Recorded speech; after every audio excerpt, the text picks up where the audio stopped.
name is Tarcisio, one of the directors of International Young Professionals Foundation. We're here to show you our application that is an execution of the strategy we wrote and that is on our website about cooperative development. And Doruk and Celik can present themselves. Hi, I'm Doruk. I'm a software engineer, and this is my friend Celik. We can say we are the IT guys. So it's like this. So we can start our presentation. The German Coop is an application for mobile that we've been developing for the last 3 months. And we're going to release it in a crowdfunding campaign in Indiegogo as soon as possible. And the reason for the application is to facilitate the most for new startup cooperatives, to make it easier for anyone interested in the model to build their business in a cooperative way. Humankind to back to its natural evolutionary pathway. Luckily for us, it's totally science-based, the cooperativism. There's an author called Martin Novak.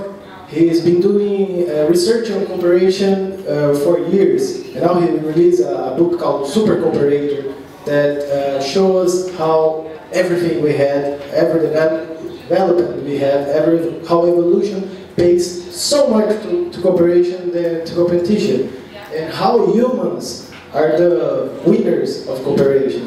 That's why we are spread to the whole planet, and not apes, not any other species, not anyone can build complex societies and everything else without cooperation. In cooperation, as we talked yesterday, there is a thing called link effect, that any ideas, knowledge, technology, age in reverse, that we humans are perishing things. As long as each day the passing for a non-perishing item, it says that it will last at least the same for the future. So cooperation begins with bacteria. Bacteria is here in our planet since the beginning of their life, and the first act of cooperation was when a bacteria came inside another cell, and it begins a eukaryotic cell and multicellular life, complex organisms, societies, villages, ant hills, and everything else. Cooperation is so present, so inside of us that we don't even notice it. We think we're not cooperative, but anyone here can do a pen here.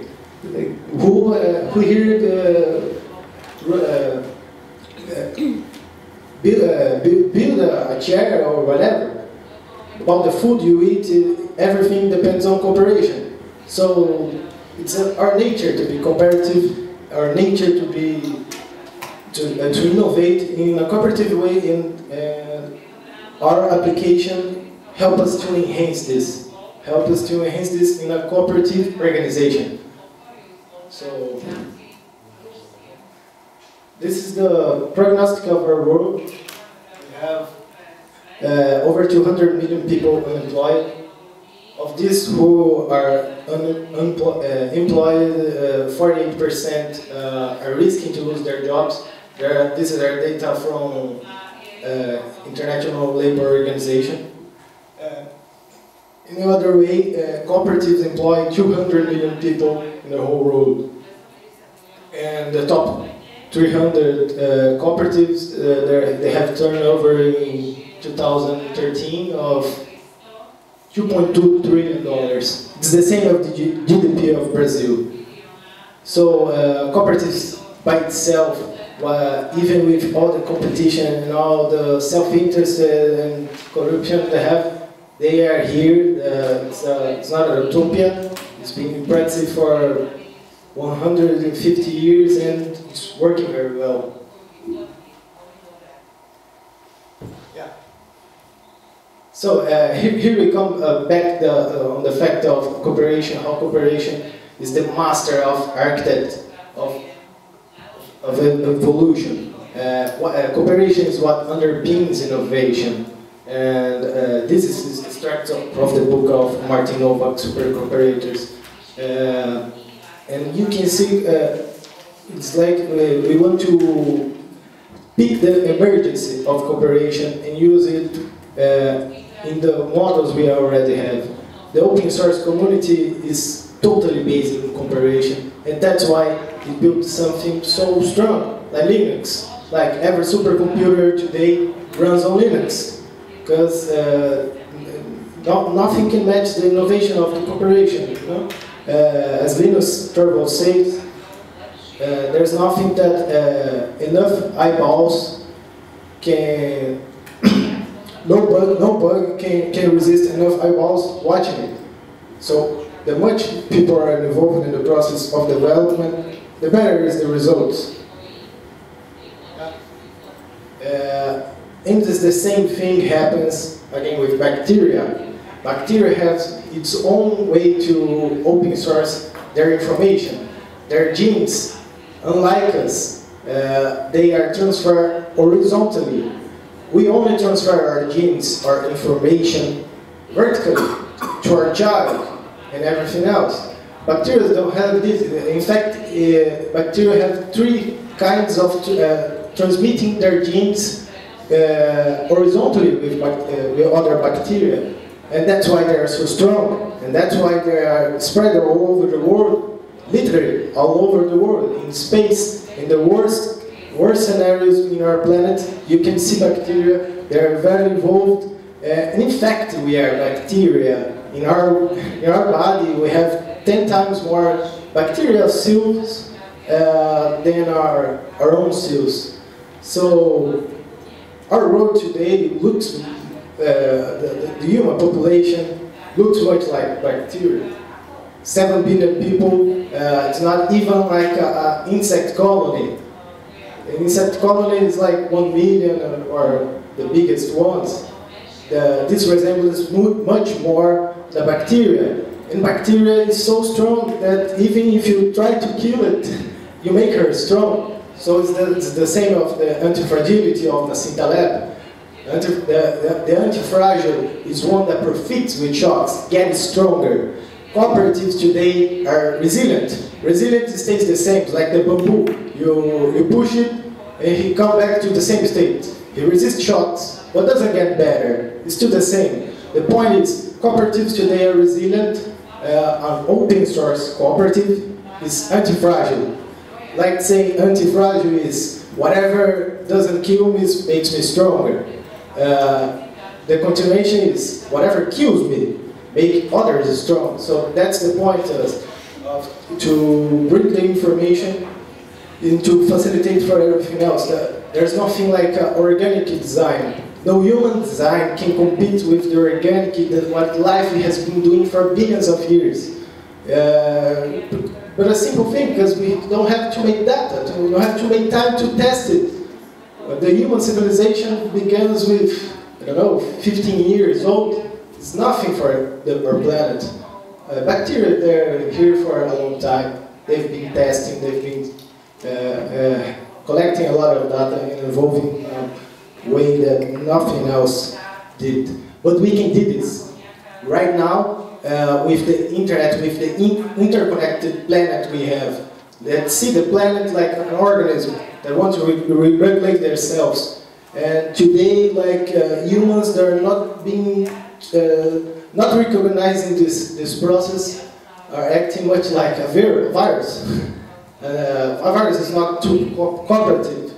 Bacteria is much more. And by cooperator, we say that someone who pays a cost for a benefit. Another factor is just someone who doesn't care about the costs, just collect the benefits. This is something that Martin Novak proved by exhausting mathematics tests. That a society that is mixed with cooperators and defectors, the defectors have the highest fittest average. But in a society made only by cooperators, you have the highest, fittest average of whatever. So, in our society, if you have the defectors, if people are not collaborating, the defectors will win and they will take control of everything. But if we have built a cooperative society, this won't have the fittest average of whatever. This application is all about this. To have a society of cooperators, you have to build mechanisms for them to exist, for them to cooperate and they evolve and they get space. If there is no mechanisms, only the defectors will win and the society will collapse like everything else. So that's why we're choosing this, everything to facilitate. Just like organic farming, you don't have to aggregate nothing, you just have to take control of the soil and the plants will grow easily because it's their nature. You don't have anything, incentives of whatever. So just like this, just like preparing your soil for the emergency of these cooperatives and startups. And that's it. Now we're going to explaining the functions of the application. And Doruk will assume more. Hi. Now I want to introduce the new system of the cooperation. It's a mobile app. It's a mobile phone app, and it's called Job & Coop.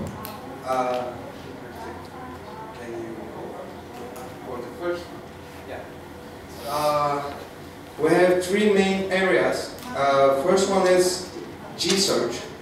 For the seeking a job or searching a job is like a headache.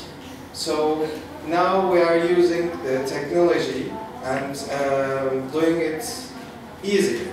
Like for the user, when you go in the first area, the G-Search, you can find a job in an area that you are the center of the area. It's you can see the jobs with Google Map view and with the pins. So this is the first part, and the second part is the G-Mentor. First, I want to say mentorship is a job in the real life, and that can be done by professionals. So we just told that why everyone can be a mentor. You have some knowledge about your sectors. So for the second part, G-Mentor gives you a power to share your knowledge. You can share your knowledge with anybody. This part is idea that came from the knowledge sharing.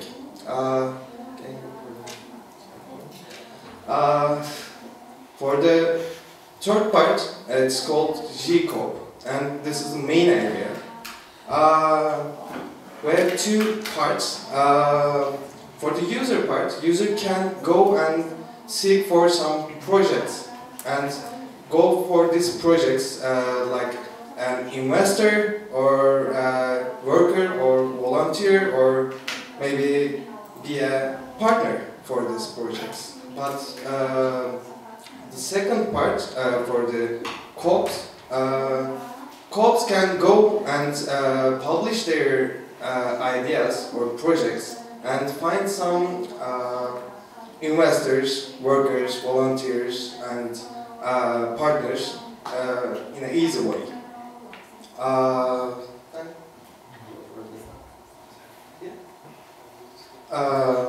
Yeah. It's and for the final thing, now we're developing this application. But if we reach if we reach our goal, we can say we want to separate this idea like now it's job and coop, but we can do it like art and coop for the art sector or for the energy coop, we can separate it with these ideas, and we can already change the ideas about the functions. Like for the art in coop, maybe we can do the seminars and take the seminars data from the first part. So that's all. And just like the application, we already knew by our experience in Brazil, see, much of the problems that we here in the conference find very common, and it was kind of relief because if it's the same, we already have a kind of solution about decision making, about real democracy participation, about the management, everything we in our application we fit to this in the best way. We are using what it's already a resource that people have, like a mobile phone. It's accessible for a lot of people. It's not very hard to use. The language it's not far, but with the applications that we are building this, as soon as we have the Indiegogo campaign, we will be very much graphical to see. We try to solve all this kind of problem, the decision making and the financing. The application already works with the crowdfunding, so whatever project you have inside your cooperative, whatever investment you can do, you can use the crowdfunding to finance it. And the spirit of the community, one can help another, it's all open, and to not to be alone. The cooperatives have this orientation to collaboration, to cooperation that no other company can do this. They're too much close on what they do, and this is only vertical transfer of knowledge and information.